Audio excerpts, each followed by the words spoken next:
What's up, guys? Excited to have you here. Today's topic, today's one is a good one. Woo! Today we are talking about having a gamified experience that involves many teachers. This question comes from Ashley Briette, and I hope I'm pronouncing that right. It is a great question and one that we're going to dive into right now, so stick around.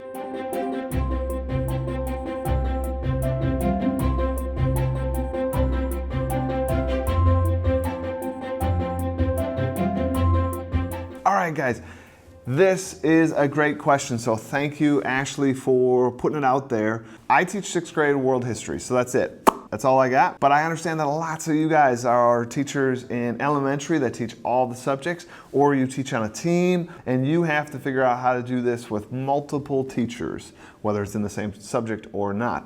And that's a solid question, and one that I often get when I go present.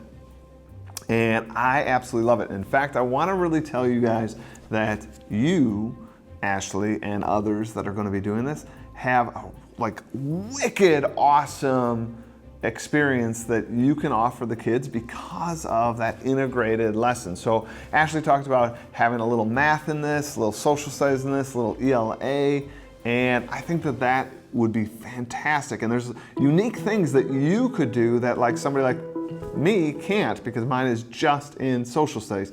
Now, don't get me wrong, it's not just social studies. I do work with my teammates to sometimes dovetail my experience into the ELA, into the math, or into the science. If you are gonna make this concerted unit that involves those other classes and you want to gamify it, there are lots of cool ideas what you could do there. Okay, one of the things that I think you really want to have in your experience is this idea of sort of interconnectedness, right? We want to do this as a teacher anyways. We want to really show that the subject matters blend together, that only here at school do the subjects work in their little individual silos. In the real world, out there, it is all mixed together, right? You got to use your ELA skills with your math skills all together at the same time.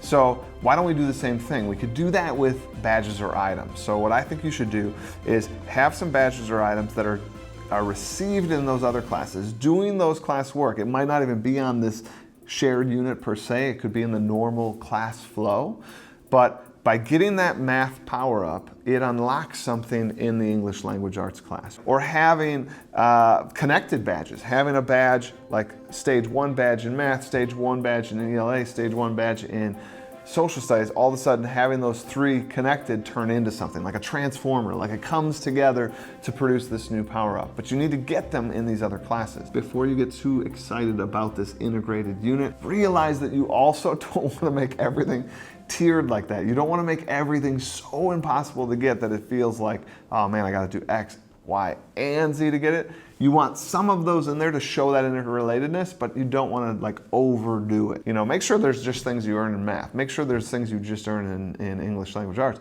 But then also make sure you have some of that interconnectedness. That would be awesome.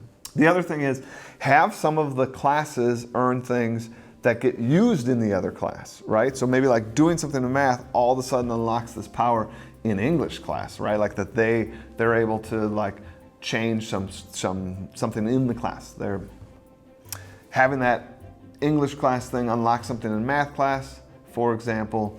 Maybe they get to redo something in a math class because of their strong writing skills over here. They got some writer's badge, right? The persuasive pen in English unlocks the ability for them to have an extra day or something on another task in another class. My other tips really are going to center around this idea of having cohesion. Cohesion? Is that cohesion? I don't know. I don't know if I'm saying it right. Having synergy between you and your other teachers, right? Because one piece of the game is you game masters have to sort of align on when you're giving something out, right? If one teacher's giving things out really frequently and the others aren't buying in, you really want to make sure that they all understand that this is part of the game, that you need to be giving some things out. Students need to be unlocking, earning, whether it's points, items, badges, whatever it is, you need to make sure they're maintaining that similar pace as you guys. So I would have sort of regular check-in. On regular check-ins, what I would suggest you do, and I think this is probably the centerpiece to everything I'm telling you today, on those regular check-ins, talk positive. Talk positive.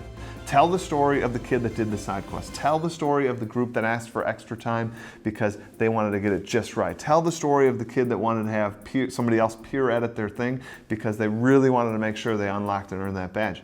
Because when you start hearing those stories, I tell you, the other teachers are going to start looking for those same things and they're going to find them. It's where we choose to put our attention with our mind. And when you sort of lead by example and say, kids in my class are doing this, this, and this, then kind of wait for the response of what they're seeing, and then they start to see it in their classes as well. This excites them. This starts to show the proof that is in that pudding that is gamification.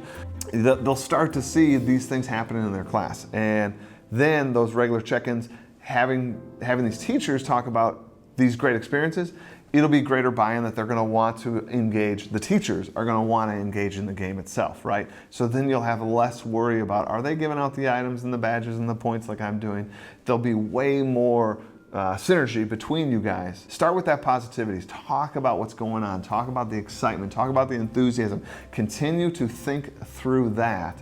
Continue to build that with your team, and I guarantee you, you'll have a successful sort of launch to your cohesive project. Once you have that, I think the sky's the limit. You guys, you know this about the power of gamification. It's creativity in action. We get to play. We get to design something, an experience for our students, and in your case, an experience for like a grade level because it's going to be integrated like that. I love it. I definitely want to hear from you as you roll this out. And any other teachers that have gamified in a multi-classroom sort of way, please put a comment down below. Like, share out your experiences, share out your little nuggets of knowledge for the others on this channel. As always, I love having you guys on this channel. We're approaching 3,000 subscribers. I'm thinking about doing a fun little giveaway of 3,000 subscribers. So if you haven't already, subscribe, share this with your friends. Let's build out this community. And again, don't forget to interact down below. Love it when you punch that thumbs up and leave a comment. Always appreciate it. That's all I got for today. This ends my 5 for 5 series where I was answering your questions, but this doesn't end me answering your questions. At the bottom of every single video is that same link where you can post questions, and I check them regularly because I love providing content that you guys want. So please consider submitting something there. That's all I got for you today. Take care.